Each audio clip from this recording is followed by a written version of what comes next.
ಶ್ರೀ ಗಣೇಶಾಯ ನಮಃ. ಶ್ರೀ ರಾಘವೇಂದ್ರಾಯ ನಮಃ.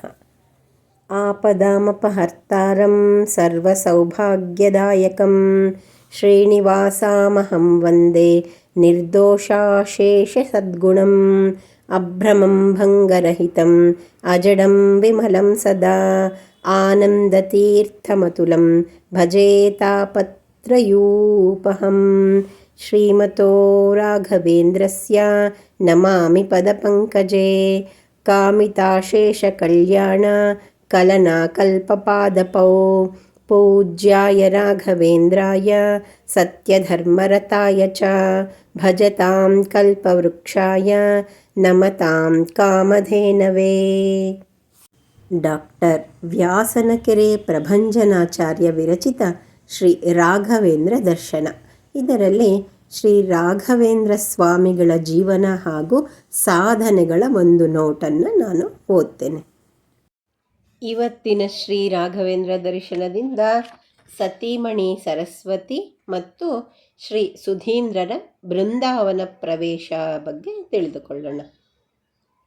ಸತೀಮಣಿ ಸರಸ್ವತಿ ತಮ್ಮ ಪತಿಯು ಜಗತ್ಪತಿಯ ಆರಾಧನೆಗೆಂದು ಸನ್ಯಾಸ ಸ್ವೀಕರಿಸಿದ ವಾರ್ತೆ ಅವರ ಪತ್ನಿ ಸರಸ್ವತಿಯ ಕಿವಿಗೆ ಬಿತ್ತು.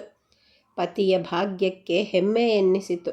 ಆದರೆ ಅಂತಹ ಪತಿಯ ವಿರಹ ಮಾತ್ರ ಅಸಹನೀಯವಾಯಿತು. ಹಗಲಿರುಳು ಹರಿ ಹರಿ ಎನ್ನುತ್ತಿದ್ದ ಅಂತಹ ಜ್ಞಾನ ನಿಧಿಯಾದ ಪತಿಯನ್ನು ಬಿಟ್ಟಿರಲು ಅವರಿಗೆ ಸರ್ವಥಾ ಅಸಾಧ್ಯವೆನ್ನಿಸಿತು.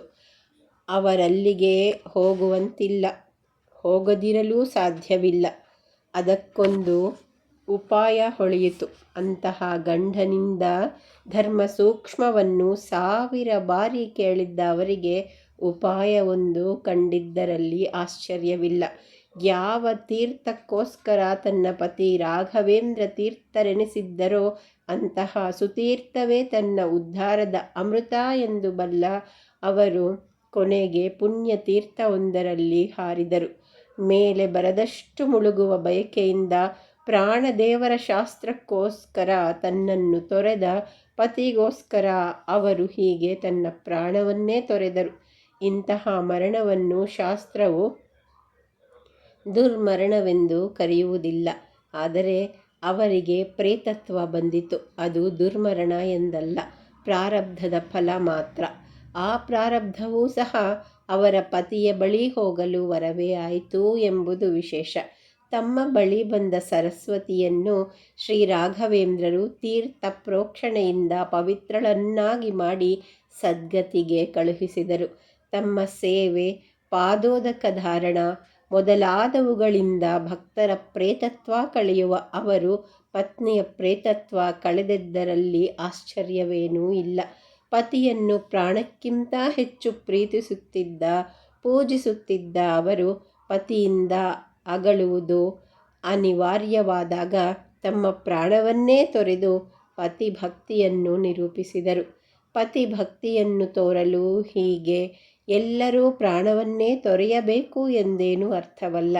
ಆದರೆ ಅವರು ಪ್ರಾಣವನ್ನು ತೊರೆದದ್ದು ಮಾತ್ರ ನಿಜವಾದ ಪತಿಭಕ್ತಿಯೇ ಆಗಿತ್ತು.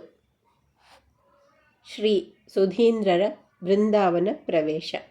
ಶ್ರೀ ಸುಧೀಂದ್ರರು ತಮ್ಮ ಅನಂತರದ ದಿನಗಳನ್ನು ಶ್ರೀಮದಾಚಾರ್ಯರ ಆದೇಶದಂತೆ ವಿಶೇಷವಾಗಿ ಹರಿಚಿಂತನೆಯಲ್ಲೇ ಕಳೆದರು.